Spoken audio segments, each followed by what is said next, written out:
பண்ணாதவங்க சப்ஸ்கிரைப் பண்ணுங்க. அப்படியே பக்கத்துல இருக்க பெல் ஐகானையும் பிரஸ் பண்ணுங்க. கன்னி ராசி சனி வக்ர நிவர்த்தி பலன்கள் 2024 வருகின்ற 4ஆம் தேதி 11ஆம் மாதம் 2024 சனி பகவான் வக்ர நிவர்த்தி பெறுவார். கன்னி ராசிக்காரர்களுக்கு பாதை மாறிய பயணமாக இருக்கும். பாதை மாறிய பயணம் என்றாலே கஷ்டமாக இருக்குமா, தொல்லைகளாக இருக்குமா, வாழ்வதற்குண்டான வழியில் பல பிரச்சனைகள் இருக்குமா என்றால் அப்படி இல்லை. பாதை மாறிய பயணம் என்றாலே இதனால் வரையில் தடைகளாக இருந்த, கஷ்டங்களாக இருந்த, வர முடியாத, தர முடியாத பல பிரச்சனைகளை ஒரு தீர்வு காணலாம். சனி பகவான் வக்ர நிவர்த்தி பெற்றவுடன் அதிவேகமாக செயல்பட்டு உங்களுக்கு அதிகப்படியான நற்பலன்களை தந்து அதற்கு பிறகு ஓராண்டு கழித்து கண்டக சனியாக மாறிவிடுவார். 6ஆம் இடத்தில் சனி பகவான் இருக்கும்போது பல வகையான பிரச்சனைகளிலிருந்து மீண்டு வருவதற்குண்டான வழியாக இருக்கும். சனி பகவானுக்கு மிகவும் உயர்ந்த ஸ்தானம், அதிகப்படியான நற்பலன்களை தரக்கூடிய ஸ்தானம் என்றாலே ராசிக்கு 3ஆம் இடம், ராசிக்கு 6ஆம் இடம், ராசிக்கு 11ஆம் இடம். இந்த இடங்களில் கோச்சார ரீதியாக சனி பகவான் பயிற்சி பெற்று அமர்ந்தாலே அவர்களுக்கு மிகவும் சிறப்பான பலன்களை கொடுத்து விடுவார். கன்னி ராசிக்காரர்களுக்கு இப்போ இருக்கக்கூடிய குறைகள் என்னன்னு கேட்டீங்கன்னாக்கா, 8ஆம் இடத்தில் குரு பகவான் அமர்ந்தது, ஜென்ம ராசியில் கேது பகவான் அமர்ந்தது, 7ஆம் இடத்தில் ராகு பகவான் அமர்ந்ததால் சனி பகவான் பெரிதளவு உங்களுக்கு நற்பலன்களை தராமல் உங்களுக்கு கொடுப்பது போல் கொடுத்து அதற்கு பிறகு அதை காணல் நீராக அதிகப்படியாக வெற்றியை தராமல் போனதற்கு இதுதான் காரணம். ஆனால் இப்பொழுது குரு பகவான் உங்களுக்கு 9ஆம் இடத்தில் இருக்கிறார். ராகு கேதுக்களோ சனி பகவான் மாற்றம் பெறுவதற்கு முன்பதாக இவர்களும் மாறிவிடுவார்கள். இருக்கின்ற சில மாதங்களில் நற்பலன்களை அள்ளி கொடுக்க தயங்க மாட்டார் சனி பகவான். கன்னி ராசிக்காரர்களுக்கு நட்பு கிரகமாக வருவதால் அதிகப்படியான நற்பலன்கள் என்பது சனி பகவான் வக்ர நிவர்த்தி பெற்றவுடன் நற்பலன்களை அதிகமாக தர ஆரம்பித்து விடுவார். எந்த ஒரு ஜாதகத்திலும் சந்திரன் கெட்ட இடங்களில் அமர்ந்திருந்தால் வாழ்க்கை என்பது வழுக்கு மரம் போல ஏற்றம் இறக்கமாகவே இருக்கும். அவ்வளவு சிறப்பான பலன்கள் என்பது நடக்காது.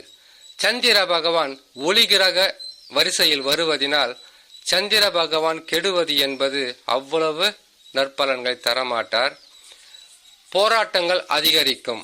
உங்களுடைய சொந்த ஜாதகத்தில் சந்திர பகவான் கெட்ட இடங்களில் அமர்ந்து அல்லது கெட்ட கிரகங்களுடன் சேர்ந்து அமர்ந்து விட்டாலே உடல் நலத்தில் பிரச்சனை, மனநலத்தில் பிரச்சனை, செய்கிற தொழிலில் பிரச்சனை, தாய் வழி உறவால் பிரச்சனை, தாய்க்கும் உடல் நலம் சரியில்லாமல் போகலாம், அல்லது கடினமாக தாய் உழைத்து வாழ்நாள் முழுக்க எந்த விதமான நற்பலன்களும் அடைய முடியாத அளவிற்கு சோதனைகளும் வேதனைகளும் கஷ்டங்களும் சந்திக்கக்கூடிய மனிதர்களாக மாறிவிடுவார்கள்.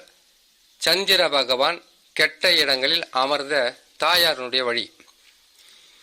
இந்த நிலையில் சந்திர பகவான் கெட்ட இடங்களில் அமருவது என்பது உங்களுடைய லக்னத்திற்கு, ராசிக்கு அல்ல, உங்களுடைய சொந்த ஜாதகத்தில் லக்னம் ஒன்று இருக்கும், அதில் லான் போட்டிருப்பாங்க. அந்த லக்னத்திலிருந்து கணக்கிடும்போது 6ஆம் ராசியில் அமருவது, 8ஆம் ராசியில் அமருவது, நீசம் பெற்று விருச்சக ராசியில் அமருவது அல்லது நீசம் பெற்ற கிரகங்களுடன் சேர்ந்தால் தாயார் மிகவும் கஷ்ட நஷ்டங்களை அனுபவித்து கொண்டு இருப்பவர்களாகத்தான் இருப்பார்கள். குரு பார்வை அல்லது குரு சேர்க்கை மற்ற புதன் சுக்கிரன் சேர்ந்திருந்தால் பலன்கள் மாறுபடும். கெட்ட இடத்தில் அமர்ந்து விட்டாலே பல வகையான சிக்கல்களை சந்திக்கக்கூடிய சூழ்நிலையாக இருக்கும். இதே சந்திர பகவான் உங்களுடைய சொந்த ஜாதகத்தில் 6, 8 நீசம் பெற்று விருச்சக ராசியில் நீசம் பெற்று கிரகங்களுடன் சேர்ந்து இருக்கும்போது திங்கட்கிழமையில் பிறந்து விட்டாலே வாழ்ந்து கெட்ட குடும்பமாக மாற்றிவிடும். அதுவும் சந்திர பகவானின் தசா நடக்கின்ற காலத்தில் மிகவும் கஷ்டமாக இருக்கும். சரி, நாம பலன்களுக்குள் போகலாம். சனி பகவான் வக்ர நிவர்த்தி பெறுவார். சனி பகவான் வக்ர நிவர்த்தி பெற்றவுடன் அவருடைய சுயசாரத்தில் சொந்த புத்தியில் பயணம் செய்யும் போது அதிகப்படியான நற்பலன்களை அள்ளி கொடுக்க தயங்க மாட்டார். இது அதிகப்படியான நற்பலன்களை உங்களுக்கு தருவதில் சனி பகவான் எப்பொழுதுமே சிறப்பாக செயல்படுவார். ஆனால் நற்பலன்கள் குறைந்திருந்தால், நற்பலன்கள் நடக்காமல் இருந்தால், எத்தனை ஜோதிடரை பார்த்தாலும் உங்களுக்கு நற்பலன்களை கிடைக்கலையே அப்படின்னு இருந்தாக்கா உங்களுடைய சொந்த ஜாதகத்தில் தசான்னு ஒன்று இருக்கும், ராசின்னு ஒன்று இருக்கு, கன்னிராசி. கன்னிராசியிலிருந்து உங்களுக்கு இருக்கக்கூடிய நட்சத்திரம்னு ஒன்று இருக்கும். அந்த நட்சத்திரத்திலிருந்து எந்த தசா நடக்கிறதோ அந்த தசாவாகப்பட்டது உங்களுக்கு பாதகமாக அமர்ந்து விட்டால் சனி பகவான் எவ்வளவு சிறப்பான பலன்களை தந்தாலும் பெரிதளவு வெற்றி என்பது இல்லாமல் உங்களுக்கு சொற்ப பலன்களாக மாறிவிடும். அது உங்களுடைய சொந்த ஜாதகத்தை நீங்கள் நல்ல ஜோதிடத்தில் போயிட்டு பரிசீலனை பார்ப்பது மிகவும் நல்லதாக இருக்கும். கன்னிராசிக்காரர்களுக்கு சனி பகவான் வக்ர நிவர்த்தி பெற்றவுடன் ராகு கேதுக்களும் அவர்களுடைய பாவ பலன்களை தருவதை விட்டு விலகி சுப பலன்களை கொடுப்பதற்குண்டான வழியை தேர்ந்தெடுப்பார்கள்.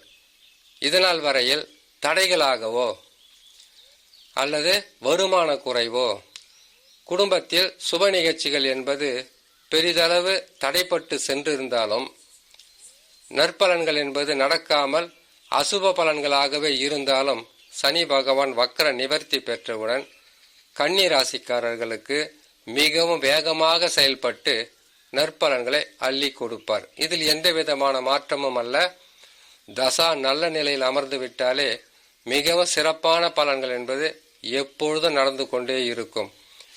சனி பகவான் மட்டுமல்ல, ராகு கேது குருவாக இருந்தாலும் தவறான இடத்தில் அமர்ந்து பலன்களை கொடுக்கக்கூடிய சூழ்நிலையாக இருந்தாலும் உங்களுடைய சொந்த ஜாதகத்தில் நடக்கக்கூடிய தசா மட்டும் பலமாகவோ அல்லது ஆட்சி உச்சம் பெற்ற கிரகங்களாகவோ தசாக இருந்தாவிட்டால் உங்களுக்கு எந்த கிரகங்கள் மாற்றம் பெற்றாலும் கெடு பலன்கள் என்பது அவ்வளவாக இருக்காது. தசா சரியில்லாதவர்களுடைய பாடுதான் மிகவும் கஷ்ட நஷ்டங்களை சந்திக்கக்கூடிய சூழ்நிலையாக இருக்கும்.